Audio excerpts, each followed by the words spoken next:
Samono emremu wamonsa eneshe na wanomonso na declare aba se sompa de ya mokan ma adasa ete ase ekokosi ase nti monkan kyerɛkyerɛm nti we say OSP's false claims on alleged 100 million Ghana cedis asset seizure na de wonomo chane se ebaye wura Mustafa Hamidia ne mmra nsɛm nyina womonsa na hye mekyerɛ hefuei Hanifa Yaya Esquire na kasa asemi se sadie OSP wasi abo amane no se 100 million Ghana cedis ajapade womode wonsa to so wonsa nyunu no ye yewura Mustafa Hamid dia no mo ne ho ade no womo a ehwe ne mmra so no kura bi anim esansa se ajapade no kura womo bodin se ne dodo no so $100 million no panin na ye ka na asem ne ajapade bi a ne bo no esom enu achi nso eba emramu a sade wose wone OSP edi nkomo bra obeton sa afre ni nyina no krokro ni ho a wate atom ni nyina wokọ afi court of law obefre bia nso no wokọ sade emra ne se na Hanifa Yaya Esquire ansam a watwere de abai ene wo kire mu se woyi a yegusu a ye broso abinum de te social media ka ne eni ho a wo mo kon hu ntintini nyina atwetwe no enkosi se court ebe di asam no na wachire se yewura Mustafa Hamid wodifo enya de a wo mo getum se entansa ye de bono no krokra ewom anasa ye adwuma na wo mo de Ghana mrane nchiama constitution a yetinti na afia pem ayankura do akro mienu a eno asonso na wo man ye gina so de abu mra rule of law no emu na ye fafiri no eno so na wo mo die se mranimfo adomaboa se be na wo mo kontem enya court no na monsa de emra no etie no wombedi so se ne etie atworo naka se wodi so sampo a eye Hanifa Yaya we hey and partners at law Yetwa ensem no eso na Ghana Immigration Service adwumakuo no ene de kokobo eko ama wo mmrante a wo ne wo edi dwuma se ne tichu wo wo boko ene ne mpotem wo mentifi do mantem no esesa wo hwe wo hu yie pa na wo bambon nsem no wo de hye wo nsem ne enti a adwumakuo yi ebo sa no ho bai ene amane efiri ho no mo eba nansem mu entemu ye beto dwa se wo mmrante mienu yekobo wo mutuo ma baako eto nanom wonse do ofoforo nso de na waprepre mu odin pa na enye de di kan ne wo honom a obeti se yese bambofo a yato wo mu egu boko ne mpotem se wo mkobo ban ema somdue emra mpotem ho no na echire timamufo ne nipabonefo bi nso ase atwa wo ho na wo makodi sa enkrofo no empabro bi a etisa na Ghana Immigration Service force se de nomasi fe kono eya aginsemu Deputy Controller General ya wo de adwumakuo no ano Lord Ofori Afrifa woni nsɛmtwerɛfo ekasa wabra wɔm ne bambofo kohyia ɛwɔ mpotem wɔtototo adwene hye sɛde ɛbɛyɛ a wɔm betimi amasomdua bampotem wɔ esane asɛm a esiye ɛwɔ tempani mansi no emu bɛyɛ nafua enan entamu enie na wabra Owura Lord Ofori Afrifa ɛde ne nsɛm ɛtu dwane sei ɛna wɔkyire mu. And as we have been talking to them, we've been warning them and saying that we should take our security seriously, our situation awareness. We should be aware of the operational area we are in, the risks, the dangers that we face in the duty of our work. Ene ya yekotie sesia yi eye Owura Lord Ofori Afrifa wono ene ye Deputy Controller General Emma Ghana Immigration Service. I was so here to and some no so na akwadum ya no ewebu akwa South Koponi mu epoye mantamu ene yedri ebusua bi wakoka adwamu yie papa amanei wonwani ayo montotonto agese wonnu de wonye ne nyina no akoye se owura bia ne dini Derek Wadu na owura yi wanu kyerem se epoye mantamu ene wotie na enano ada wono mu a ene onya akọ ya ne nyina no abranche bi France na yawo oso ofirita kwa ene fra no ada yi a woton gold na gold no a woton wo no wonya sika isa wode basasa gold no na waje sika botno de free abusuan ho na wode na dwene dada owura ya namso ama Derek Wadu yeso ane wono kura no gold no kura na neje ho wonya bi obeto sanse wo de ye chen ni ade antinka woto bia dan kwa ma bia no ne ho kire no a wo betumi aton ana wo ma nana yawi a waso ofiri takwai 1000 Ghana cedis se womra mehia no na oba behia no wi na afa abusua tenase na won mo hwe ho hyehye aye se woboa wonte da na wo ba na adwene kasia no wode abo won nyina no yese wose wo bamboni enti wo munim se bi agya anya hwe kura no ofiri police akache ana eba anase mpo wo police ni ana so jani a wo betumi aboa jazane hu so ko ba no se wo mo hwe na kira kwankora mpo nyade a wo betumi ayira se ne nyina mu no wonte da na guest house bi a wo mo kiro se no odumase ana wodada wo wura yaade ne ko hye ye besa homache no nan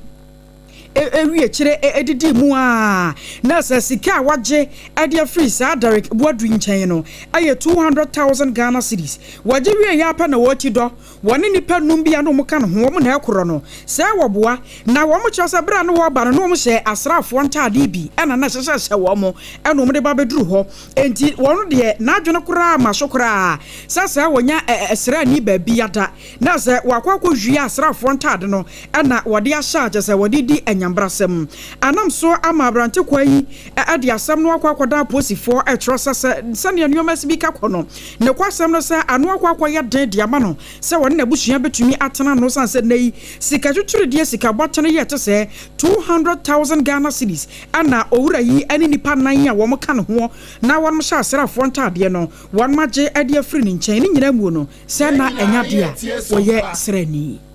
ene ma yenwuramu wasantema mu na we post sado no wo maboboa no na mekogina service with integrity DCOP Arthur Osei Akoto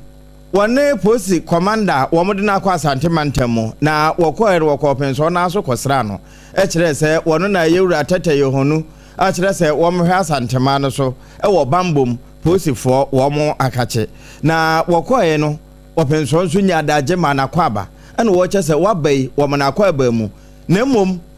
ensem bi ho ama wonfa ne ho mforeforim titru ene nananom ahensam ne nsasesem bibi ete saa bia wono so opemso otumfo setu a wotoso mienu akora ebo din ese nyankwada na yabo emu ase wono ne nsem ene hye na bra no wone ne kasa no ne yensa ntwerofo nso gina wonti wo motase bi maye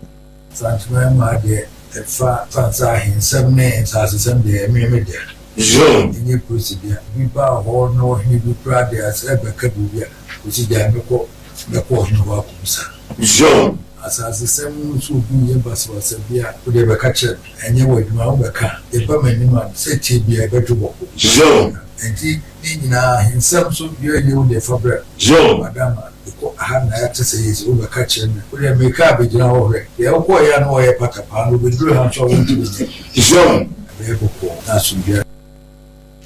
enti se bewie na no na akwakoda na langadesem okọ asantema mu eno wuntimi mfa bi nkonkofa won mafikire eno openso ekasa ewie no wo chese se posi ni ayede na baso wo mehwe asantema so no se de be na eho bedwo eno eye nani so ade hunu eno nti krono atuo da so afe entokwa nkitenkete ne abonafo sem bia emma sundwe mampotem ho no won hwe se eno ebedwo the chrono niema se ye chie de monfe ni na ma so bi mbra basa ne petu no ne ni na de no ma hwe ni na ma so bi aba iko basa ye be chrono ye niema mfaka de ni ko na so ni na so be ko ba ya na pete de ha de langa de ye de o ni bi ko fala be tu o hene no so o mu ni e wonti ni asas media ko mi na ma wona ankasa ko fala langa de ya mo mere asas yeso ba e mimi mo tumi na ko fugu ko chuchu unu bi di shi bi na nchiwa ba ko pa ni e frame ai be hu be bi da ya ni na na dia so bi o wa be no atro report no dia ba na ha se ni makinka MC jama nya be fra na so be transfer sa but the bibia wo the chokrata about the mame obecheche na otwi obabeche na na we na otwi no ba ya ka de mi amaso ano na bibia ya ka mo ano ba na ha se ni na ye hwe ya se na ja abokra matibi na bibia ko ba be se ya kokko ye kokko eno openso afutu a wode ma post commander for Fred no kwa santema mu DCOP Akoto Osei Arthur na wokono sabre kro na yewra imane tekudwa wono nso na ehwe ho asesei wono ekro no woka ho afewura Francis Kwame Somia wono nso ko bi ɛna afei chief superintendent Frederick Hammond ɛna kasamafo edema Asante Mantam Police Sadam no DSP Godwin Ahianyo wɔn nyinaa na ɛbɔ anan ɛkɔ openso poto so na yɛdasoa ɛwɔ ensase ɛho afutuo idie na nananom atrankonwa ya wɔn ɛwɔ amrahia ɛne wɔn ɛka kyerɛ advertisements assembly no sɛ nneɛma bi kɔso ɛwɔ mansi no emu a ɛhadwene ne nyinaa ne sɛ ensase bi a ɛwɔ mpɔtam ho a yɛhyɛ da atwa ɛde ato hɔ nom sɛ wɔn de besi community senior high school no enipa bi no mo si wɔn firi hi o si wɔn mfiri hi wɔn abɛgye nsase no aboso na wɔn deɛ wɔn hunu sɛ mansini assembly no ɛna adane permit akyi ɛde ama obi biara wɔyɛ saa adwuma no ɛwɔ mpɔtam wɔsan sɛ assembly no ɛna ekita nneɛma bi ɛte saa enti sɛ obi antimi mfiri baabi a nipa no ɛni tumi no aba abesi edan anase project bi si wo ba beye wo mpotem ho eno de nyaade a ebeye possible kura na wo se sa school project ne kura no eye adwumakuo bi a ensha ban ase ena fe amanone nso nwumakuo ahodo bi no so wo ma ba wo nsra ban mu ene wo ba beye project ne wo ho na wo mo ba ye no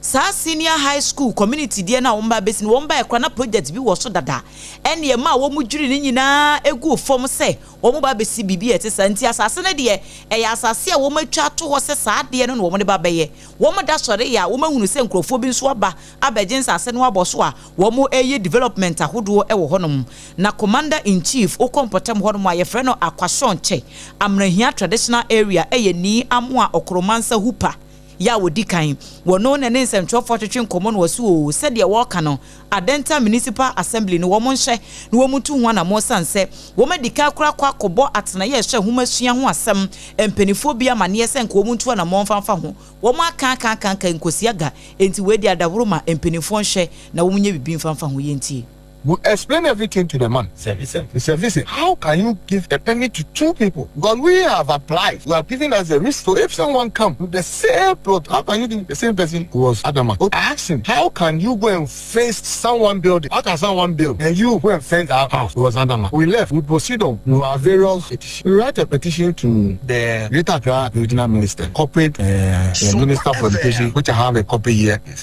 We narrated this issue to her. She said she will do something about it. We went there, asked custom, then demand will give us a welcome address. We raised this issue. We have been there on 2 occasions. Nothing has happened. As we are talking now, there's a private building on it.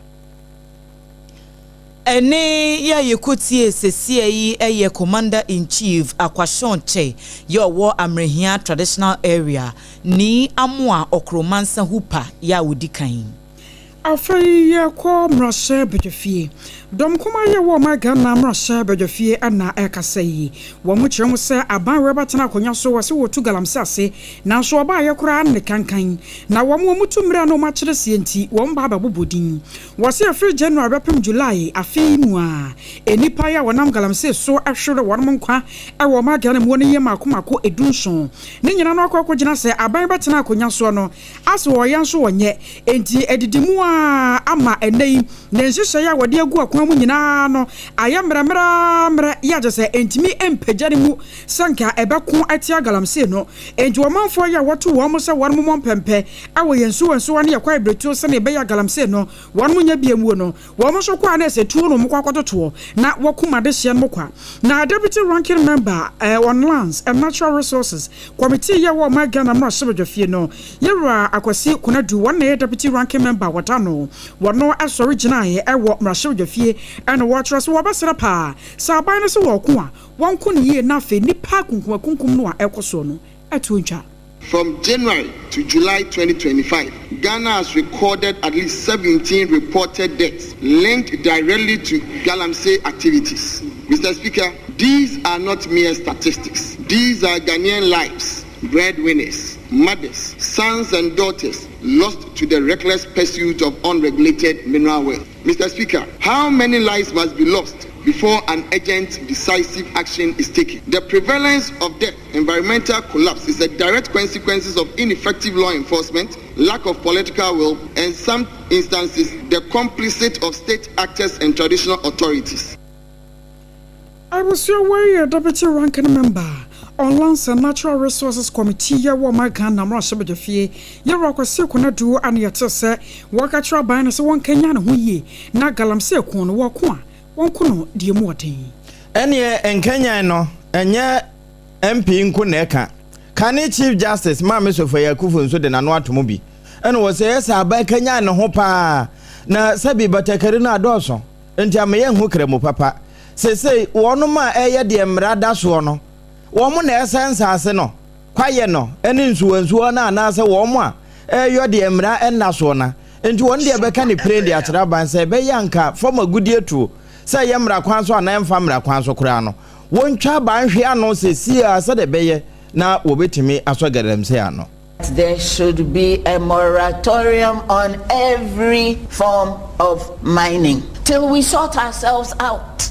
Because whether it's legal mining, whether it's illegal mining, whatever is a small scale mining, whatever is galamsey and so on and so forth, this quest to mine our resources has gone out of hand, and therefore let's call a pause. Let's sort out, and not only galamsey, even how are we going to be regular.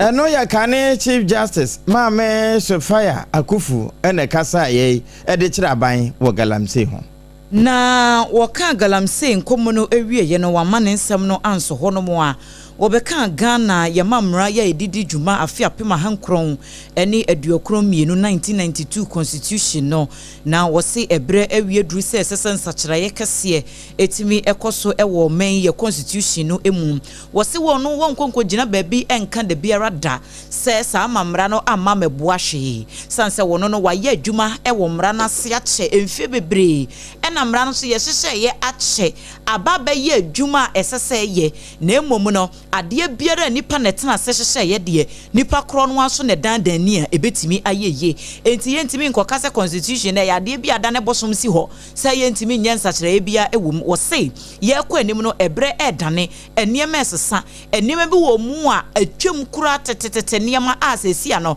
wo kasa wo de saa de kro no so eba beye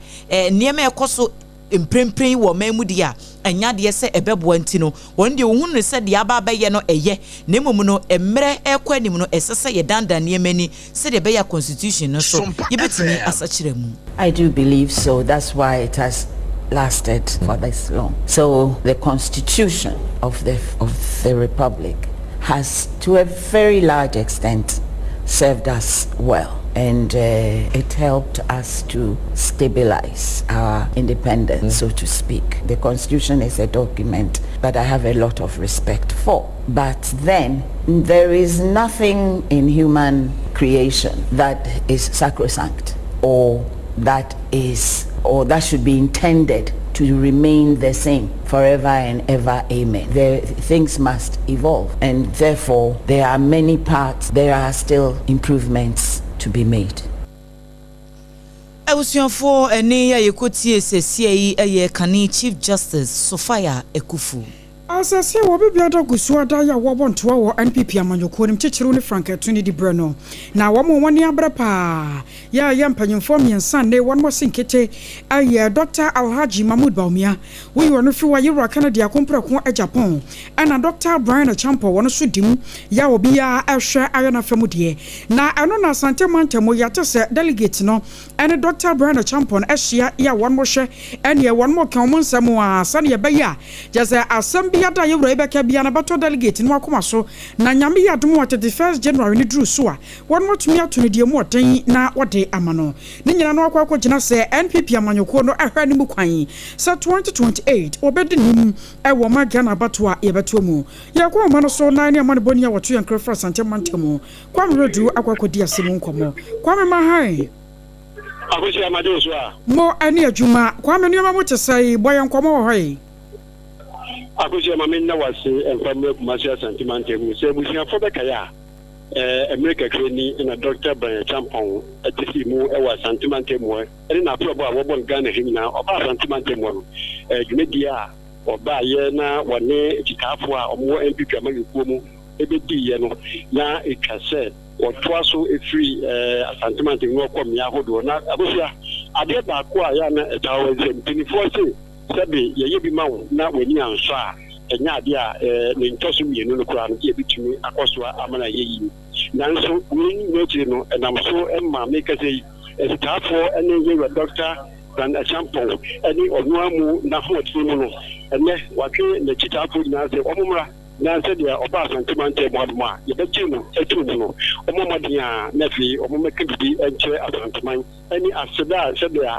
secretary dichiri na omutumi ema anyoma koso no ni na no omofa emosika chinchinchi na fi omasa enche anyoma fodoa wosan abani chibimu ababeta asantimante mo ebe peru bi abofri de tosu mienu ase no eno so obetumi ama anyoma fodoa peso odi tigani na so etumi akoso akoso zabia me no kase emperifu a wudi se adwedi no mo yuya kasamafo a ono ewo ha niwe edikri amwafukum ewo menche ha na yemisa no detayo no ene nsenya enne omato ensentrefo wano otani me ma aha adiba SOMPA FM so enyawie me so meji so amo to say yankopon adum yehwe enne ma beto ensentrefo ewo asantimante ma detayo pa ni na kra be anything enye say nano enche bia na ye kind for Dr. Benny Champon or the na pro obebo Ashanti region ebe na hu be here say ye be san ba se ne okan no na ya ba beta ma se ye ba ye no so no motai chi na mo boaye na ni mo be ye wa hani na no so no mo bo hu de go che mo hwe mo programs mo tie mo programs na and also so say a bit me sa yonkufano na yenemo ababe very partners that was that campaign here na mama esempano akọ mo bi ati ye Dr. Benny Champon say the minister dey say na yetimi mo ebisa enkita hono abibia and the anything na ye buy na face no o say if you up na ya inu mode ni ma bitu so efamamu na hu be here say e ba na e ba be ya no ya chemo be a asem no fe no asem ko no ewo enti anything na ye ba ha ya hwe kwadu ahudo bia na se simpia na mu die kire na mo ka ho asemi ene wa me ya tira se iwa man ni chi e ya santimante mu afutu be na asem be na o ka she among who said, you are Ninchi we say, apart from say Ninchi a free handle, you'll be a born the home of the Mamma and your corner. Now, I war Nimdia. Now, when it's a different or sign you'll be our canipa bomb, unity na yakan one semono. Any who I want Yama be brave. And yes, I feel as a demand happens. Keke. Nemo mono, say, in Yama Mabobo Sinano, Che, Preface, or Yobia, say, Amanda Kono, Eddie Francano, Eshen Sa, Opetimi, Adji Chimino, Amaye, and no hope in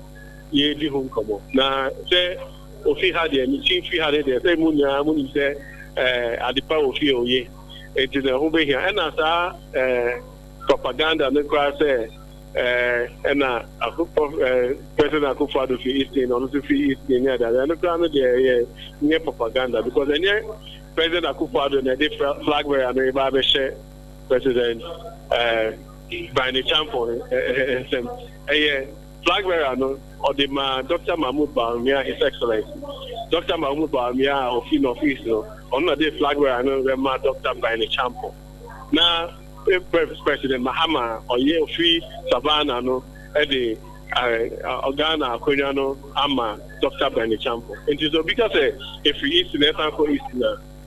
you know we are here and but then the kind everything still are very politics in the chance we bar no way no na what they are too rich. Mami no was in the sense every day do one and mami ya kuchire du Samamuntino and the Pemu the no so back to us. Agosha we kasama ho ne oba ya obedi enu ma sanza ma ho do ani titiru afeda we de man sentrefo no e le fe di kan a oba ya no we di enu mo to na re chi a ye kuchire ni se enu ko no e ma manfo ezebia do kai na so ma oba ha. Okay, yo. Yada se ene woman ye boy ya wodi abesom ye busu awai aye kwa me redu wato yankra asante mantamo ya toa ensam no eso na yamfo College of Health adisuofo na onensemtwofo akasayi wachirasa wa mokoto asere wasofo shoma Ghana ya pomde mu nsem so yero minta kan Donato Ghana mampanyi se won matese school no director Dr. Mohammed Ibrahim asa ban na person transfer no di free school mu ho na wakoba be foforo na nokwa sempa na se free da aban no de pa mi payi ba ye wabuo school ni papa nyema bia ne nko fa wo modabrem wo afei adesuafo no akasa kora asetena mu no na ne yoma shada nko proactive leadership, strategic engagement with GTEC, Allied Health Professional Council, and Medical and Dental Council, and firm administrative reforms. The tireless effort result in the full accreditation of all programs, including long contested physician assistant program, resulting in the integrity and credibility of the college in the eyes of regulatory bodies, students, and the public. Full College of Health must not be reduced to friends and family institutions. His Excellency, we know you are a listening father, and we plead with you to preserve the leadership of the director, Dr. Mohammed Ibrahim, to ensure that College of Health Yamfo remains on its path of development and excellence. I was sure LCC President Yao Yamfo College of Health, Ora Yabua Dennis Nkrumah. Ene Yamfo womo kase womo principal wono hia no na adehia womo salaga nso sunse womo nya bi eye esanse womo nso ka Ghana adehia no ho na ye ka VRA womo dwumadie kase na ya Canetco North Electricity Distribution Company na nso wono ma wo atifia fa ho no te se salaga womo huna mane pa kane ni nyina so se ye dum no se be ya ye bedum aso ama womo kura ama wanya adwumade ayo no na ye bibie wo ho enti womo a ewo fridge mobile phone no wo mbe charge womo a woni kanika ede light na ye adwuma hairdresser for ne baba for womo na ekasai se adama we de baby aban wo bia VRA mpanimfo ahwe atifia fa ho no womo to se adwuma no womo nyina salaga for enka ne nyina so. For several years now, the people of Salaga have not enjoyed reliable power supply. Their lives goes off unannounced and unplanned for prolonged hours. This situation is affecting businesses and also causing damage to our appliances. Over the years, we have laid our complaints to the people in authority, but there seems not to be a solution in sight. Today, we are here in our numbers to say enough is enough. Government should come to our aid. We think the establishment of a substation is the solution to our problem, and we are calling on government to establish a substation for us. Eno ya adehia wono mo salaga enti wo hwa ye Facebook no so SOMPA 106.5 FM Accra ene TikTok ho a domo a wo mo nam mountain so no enya campaign ana rally bi na wono mo yo we ya oye kire pa ne da wo mo ti won ho esi mountain so abesi ne kura enya nyoye ebi so wo mo fridge asesei enam kane a yenyina so nti wo se da kro wo mo timi du no be sempre du no wo ensemfofo emuno Sudan anamusini ema wo my Ghana eyora Garibala Kadir Ali en wode ofre akọ ama omei mrasebedwo machi ahime hene ora Alban Bagben se enimanimu ya wo moe na Ghana so entimi emfa wo moa emeso Sudan man no ase emasumdie eni yedie entimi entintim ewo man mu nyina no eye entokwa ne mentime ho ase asie ewo Sudan man no emu na enra opanyinu bepie mu ewo Ghana na wokoye mrase bedwafie enti enkomodidie mu no wo bo my Ghana baso paase ye ka ebibremu ha manya hodo enye ebibremu anko ewiase afana nyina amaya hodo a emfa ho ne ntokwa ane niema bia enkoyi wa ma hodo so no Ghana de asumdue se ede asumdue kabima minkabi eyade se etintim yie pa na ejana na so brane ewo mai emu enti wo mo akwakoye biaye ye no no eba asumdue a yentimi nyi Ghana din emfamfiri mu ne de wo hunu se Ghana so timi di na no to Sudan ensem no emu na wo mutumi eden hihya hodo so gu akwan mu se ebetimi aso wo mo man no ase a wo gidi yie pa se niema ebetimi betimi akoyie na wode ne nsem etu dwa ewie he no enna mrahye bedwam akyame hene Alban Bagwen so ekasa ye ene wachire mu so wedie ne woka ne kwaso eno no na woda Sudan man no so asiye pa se wo manya rehemu ni gidie e wo Ghana mu se wo betimi aye bibi e de aboa wo mo e man sanse ama wodo bebre ne wa bibre mu ha de ntino wo manko ba bia na Ghana no wo mo ba he na chese Ghana ye woni mapa ye wa azoye e wa ha no mu sei enti se wo mo so de wo ma de srede abatu ye dem no mrahye bedwam akyame hene so wo betimi aye de obeye bia na ne ese mampai no obekwa akoda no se asoye hwe ehwe bambo ensem so no wo bekwa akoda wo mo na wo metimi de hyehye pa gu akwem akwakobo wo mo a wono so betu saa na mo no se de be ya Sudan man no so ebetimi enya wo mo asomdwi na yakwapoe mantamu Oman ne yawo no awo New Job traditional area ayeda sebre kwakubu aten ye otoso miensa wode ato dwasa de France diaspora village no ewo se won mutumi ye bi oho se ne be na beboa ama ebibremu amama ya hodo bi no a womo epese wono bo ma Ghana na afezu kra omo sanko omo chibiemu no ye je womo nyina awa atuhu na wo mba betena ho wo se koba no sa no a ebetimi achichiri kuro no ankasa ama hon so atimi develop na aboa wo man ni ye chichiru ane New Job ene wonom adehye warasansem wanyina to dwa ebra na ebibiman ene chese Americafo adehye birimu a womo efra bibrem nanso so wonom atena America wo wonom ma efra bi kura black Americans ne ade no bese ma akumako aduonu mienu wonom eba New Job traditional area na womo nananom eba bedi kasubom na ewo na da sebre kwakubu aten yotoso miensa wadensem da tisei ekoto dwa of the New Job traditional area. Today marks a momentous occasion, one that rekindles the bonds that history attempted to sever. We do not merely receive visitors, we welcome home our family members who have transferred continents to reconnect with their roots. On behalf of the chiefs and people of New Job, I extend our heartfelt joy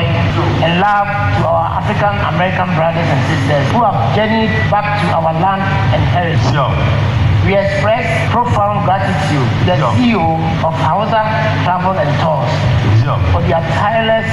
efforts reconnecting our people across. Your dedication to this noble cause is a testament to the enduring spirit of African unity. You commend your endeavors and say, Ayiko, well done. I was aware that several kwakubuatin and any kotie yeno na anwachi no ana apoya mantemu so for royal reta akosua Agyieiwa one so adekakra eto asose. Mining is employment. We believe that having this engagement and continuing with the conversation in the region that we are on the ground, and especially we are looking for investors for our regions, because one of the things that's creating a lot of problem for us, that is even driving people into the illegal mining, is employment. We believe that having this engagement and continuing with the conversation is going to bring in a lot of investment that can come out with industries to take our young ones from mining sites.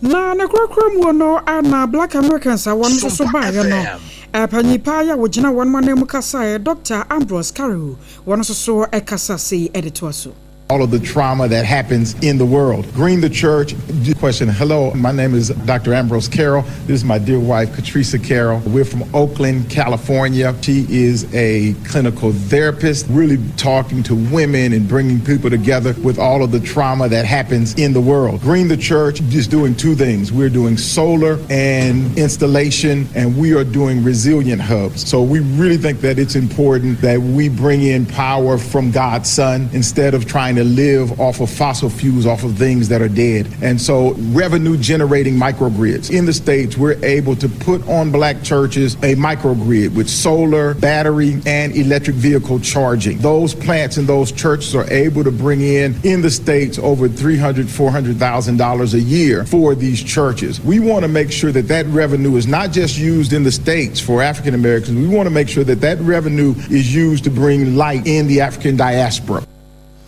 I was your way, I am your friend New Job traditional area, Eba and Yabomui.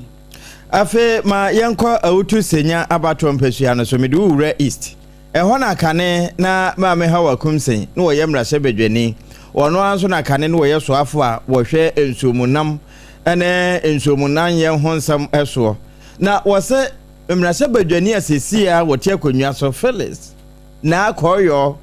okuno ansa na wo mo ba beto aba ensempa wo boro so gu no so ewi akura se enam no so ma ye take ne kai convoy ma ebi kura afa ho wi nanso inshira nka nyame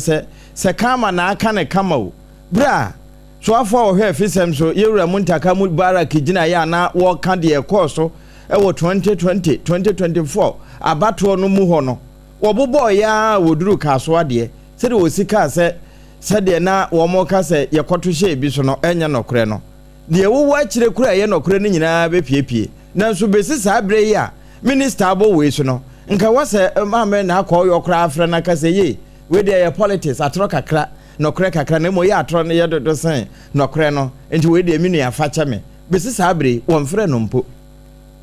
on frame na me no ko na no to na numu da o apart from there be I program me na no to na numu da back as for so many years na no to na numu da the NDC fo ni di friendly ya me betumi ya ma me anwai ni aka kire ni na so nyakopon be bie amobi ehu NDC fo ni be frame no mo ni say ye ntro na baba wani eno kane ewutu senya istimra shebedwani maame hawa kumsin ene kasai na ye kai wo se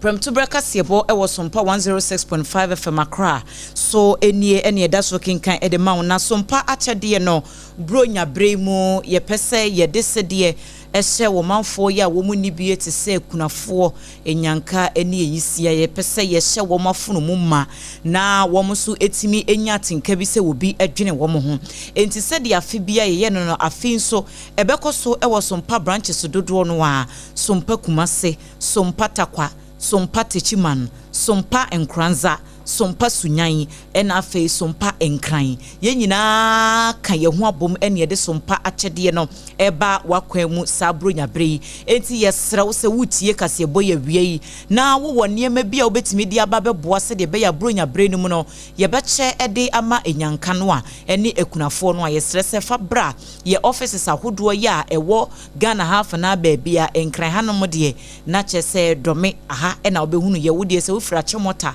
ena ba udru St. John's na udru Eco Bank hono mo a wonsani fa so hono mo a aha sa rough road na ewo hono fa so oba beto se ye signboard no ya tro SOMPA no ya esi dan na pampam wo fira chiri kura na wo ba e ya de se wo behunu fa niema ne bra hanum sei se de be ya bronya no ye betimi adane e chire e de ama ekunafo nti se ye mo se ye anwa se ye tin tomatoes se ye samena toiletries entoma empaboa entade niema bia ye betimi de ache ama no aye ye no monfa medom yen na yentimi enso enfa moa o manfo no e bia na wo no uwachire anampo u benso adaji nti wankasa wuntimi nso anema no enfa maha na emu no pese wo dane ni sika na wo sende ema ye se mobile money a me patro number wo be sende e wo so no e ye 0598 559802 0598 559802 edin ebeba e ye Terra One Media ana Blessed Foster enti hunu edin mienu we ya na chese eye ye honomo a ena enioma no eba yeda wase in advance se obeye sa time eba mesha ewie se ye mo amane se wonuma to na wuntimi nidi abepe binenom honam ye oya abepe binenom se ebia wo beda na 3D malaria fever ene ne wo fa se no mo ba befa onipadua na boso de bi enya de se time heba e wo honomo a o ma ho kwan e ma yare we e be take over onipadua no enti pebinonom na emuamu apom de ho nsem enti minyina brane afi time mixture ne capsules ne de eboa ye immune system ne ye afi siesie onipadua no se wo ha obensu wo dwunso mu a se wo dwunso na ye wo ya anase dwunso no entimi emma ye ne nyina no time eba mixture e na ye kanfo e de amoni ne capsules no obatimi nom saranso na bema etimi nom ema ne ye babia tonton nro bia no e ya de se obenya bi ato number ne 0244 417669 0244 417669 Tontina 74 ya dodo no a etwaniti a wasempo kura oka T74 a na wona wo esen eye immune booster prekope se we no eye eduru a wono mu a eboa esi nyare wadodo no a kwan enti mu a hepatitis B etete mu mo a ebi a hepatitis C etete mo kidney ho haw o haw a wo ewo liver ho ni nyina no eboa na etimi eye nuye menstrual pains se wo ba wo fitire komu nsam no entimi enko nkan ye prostate enlargement obu ho no ma ne nase na tata kwa wabra woni ma de kro ya ede ababeja ne so ni nyina no unya 2074 no bi ne no ma eboa ebusi immune system na sa anyara wa we nyina no unhunu bi ewo nipadua no emu DHC ya ye de afra entino eyade se ekonkan FDA4 agiatum se eye prekope baby atunto nro bia benya bia to ne mum adro we no wa wafa afuro ana wo ma akwada nufo wonyi mfie dumienu nso a enya de se wo no wo ka ho bi o kan shi druglin ubenya bia to Kumase Ashtown Kolina Keba ni nyina dosopu ebuso 0246073498 0246073498 and 0501628931. Jaws bread and pastries. Woman na kofa Jaws hot kinke abe German so na Jaws hot kinke ni de yedi ye nie hu ena yedi hu adanse we de ye die ena yedi hu adanse ai ye tasty ne hu ni se eye entu so kope bi ne so hye na wonso be di adanse ye se mu a moton dokono e wo Ghana hanum sei no ya ye adwuma no simple e de ma wo se wo de ane se wo betwu mako wache wonam waye onkuruma na waye ohyeto na wo de asi hu bra Joseph ho ne betu dokono no wo betu ase de wo kwa abonten a de ye ton 7 cedis de ye ton 5 cedis de ye ton 6 cedis no sa size no a ene de sumpo ena ye but ye ne ye de ma 3 Ghana cedis aha etufo bo ye tu ma 3 Ghana cedis na wo kwa ton no se de wo pe ye hia ne se wo betu mako edi asi hu no mo a mo ye yie mo ye event akese na mo pese mo di bi serve ma hoho no so mo ba ye be ye order no ede ama mo kama wo hwehwe Jos wo mo atena ye no adome commercial bank ne echi ho e na obehunu Jos hot kinky Jesus our source ene ye twanitiawa afre no Jos no number wo be frɛ 0256 068832 0256 068832 Promasidofo ne de onga aba edwaman so ya eboa ma aduane ayede mama nsa no boafo eno no enti se froye na wo ye se nkwan se hyeto ade biara wo hia spices kakra se wo simi nam fa bi petepete so eyade se bekoye FDA4 adia tum prekope edwaman so babia wo benya bi ato wo mo so ne de yam vita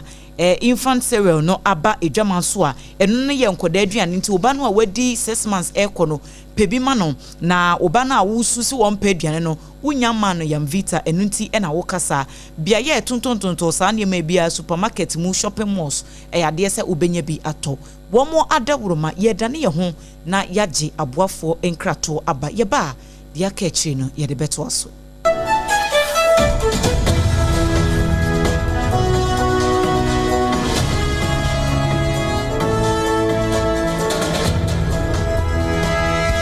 to me chenya oba eni peche mu ana dio bedachi nanso ubitimi aboana manenya pomodin free ne mofrase yam vita ye de milk papa bi ni nutrivi aye ye nkwada ediane a eye de na ahodi a ewo mu no bo mofra pomodin anio impeni fosweni chopa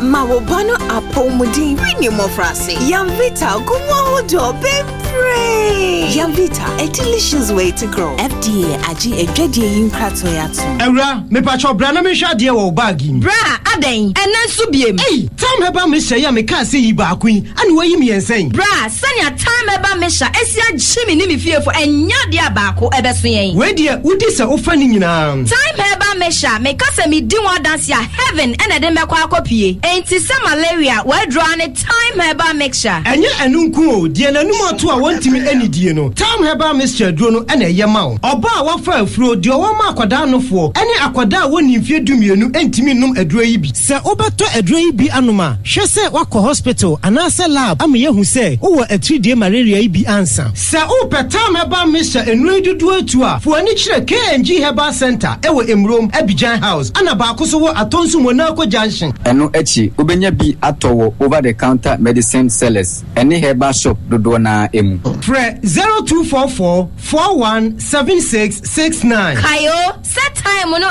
TIME. Time Herbal Mixture. Afi malaria fever bia dani ziba ewo munu be tuako. FDA aji ejodi nkratwe yi atu. Endpoint Homeopathy Clinic. Ghana had the obi enim sesa ye prostate. Na baby omu tibi ye screening ema hu ni ye etu asia. Na eye Endpoint Homeopathy Clinic. Anase eye kidney, eye liver problem. Wo fa baby ena ajujuo. Na de friend the premature ejaculation no a be maybe a woni wodofo akwakwahia. Asa wo di ne ho agro. Asa wo tonte. Ene ye bra Endpoint Homeopathy Clinic na ye moa wo. Ema ne mema mo pa wo. Eye Endpoint Homeopathy Clinic. Wo mo dem fua. Yare bia infections bi ne wo ho. Anase bia wo hwa wo fa baby na ajujuo. Kidney problem, prostate de eye Endpoint Homeopathy Clinic. Kuma se ubehu Endpoint Homeopathy Clinic. Ewo kronoma boy here. Ena Accra hanso so de wo mo gina mu ankasa. Ewo Spintex bebre friend share signboard no. Hudru na ubusasa wo pe Endpoint Homeopathy Clinic. Obia ebechiro. For Endpoint ewo 0244 867068 and 0274234321. Endpoint Homeopathy Clinic.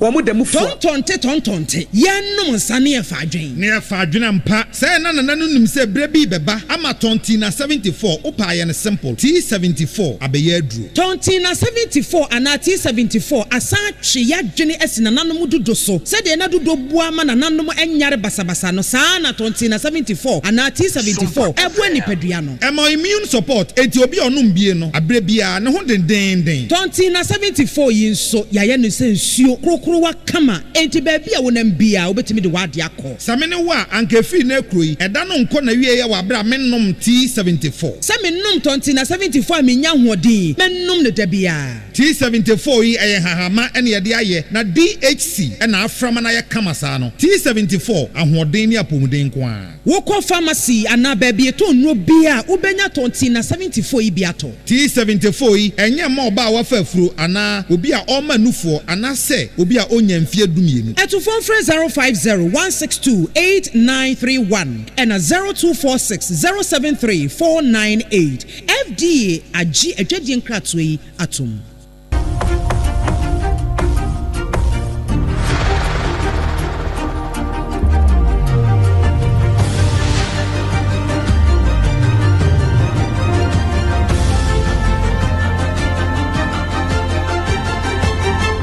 SOMPA TV Emma Aketuapa. Emma Ketuapa ampa yede kasiebo no eko amanone na German maino emu na yekwakopie abeto dwase nurse ni bi ya wodi ne dwuma ewo honom yaka no se wonko da fiase ne nkwan na nyina esanse wadi enipa edubi ewu ena wosan eye na adwene se enipa eduonu nso 27 so wo yese wono so wobekum wo na obi bebisa se nurse ni die eba ne sen wo ye na adwene se obeku ni patient na saa enipa ya yeka wo masem wo nyina ye wo mo anu wo ho mfa wo mo a ye de wo mo akọ ayaresabia se wo mo nkonkọje ayarehwe na nhwehwemu a wo mo aye ene se saa awudie no ekoso between afimpinu eni aduonu miensa 2023 ekosi 2024 na chese afeba ko entem ewo ayaresabia bia ewo whistling eno ewo German mine emu na ye tiremu se nurse ni wono kura no wani adwuma yo 2020 ya en wonya adwuma ewo saa ayaresabia ho na edru se wono no wo ba night shifter wo ba na se de patients no obenya daje na wahwe omunti no wono no ba beda night shift no wo ba beda enti oba no wakọ ayarefo no mpane e bema wo mo ada anadwumu ni nyina enti ade ne de ne se na wotwe baako se 2 weeks na aba beda ho se 3 weeks a na aba beda ho no masa na adwumu ni nyina de wo be wo enuro ni saa na so ma patients no emudu de wo mo hwere wo mo enkwa na emu aduonu so wo mo hunu ye no na chese wo mo yare no aduru akire na yese wo mo mawu no kura no wo mo be kwa kotu wo mamu no na wo mo ye hwehwemu se anye bia bibiso akoso wo manhunu eka enipa dunu a wo mo de na ba bonten ho na chese nurse ni de otim se wadi nsemfo pa enti wo mo de ne kogire mu e wo court no tem so na ye kan na se life imprisonment won konkoda mu na wo kɔ no wo ba we kura de wo mabiem no wa ba be bibia etisa enti de free German man no mu eba enso eno no ye de kasebo no asi afei ena wodi wafidie no ato hanom a ne yede bae no na de yedi mu akotini bi ene sei Don kuma ye wo ma Ghana ma shebe jofie adiato aban wanim se free January bepem July e wa fimu ano galamsey enipa dunson ana ekumbo mu. Hey and partners at law wo mo ne lawyer fo a Yewra Mustafa Hamid ne nse no wo mu kutem wo se OSP mfa ne nsanto na japade bia so na $100 million a wo mo boso na Ghana cedis no na japade bia kura no rusa Ghana Immigration Service adwumakuo no ebo womo emrantie no anoho basa de se de adru no womo a womo oboko womo emfa womo bambonsem enhye womo ho nsem Sansu de akwawie ne nyina wo Germany man ne mu amana sene bi show no so wodi nipa makoma kudu awuo no aban no atwena so we ne nsema wodo pi no ane yeboaboa no a anawie de baba somo asonfo basa ane yetena so akosua agyewa akwade boaten enmeden mene AAA man ejapi APAM DADAA ena afi ADWOA ASARE ye sori so na mobro wasem eyubi asem enso atwaso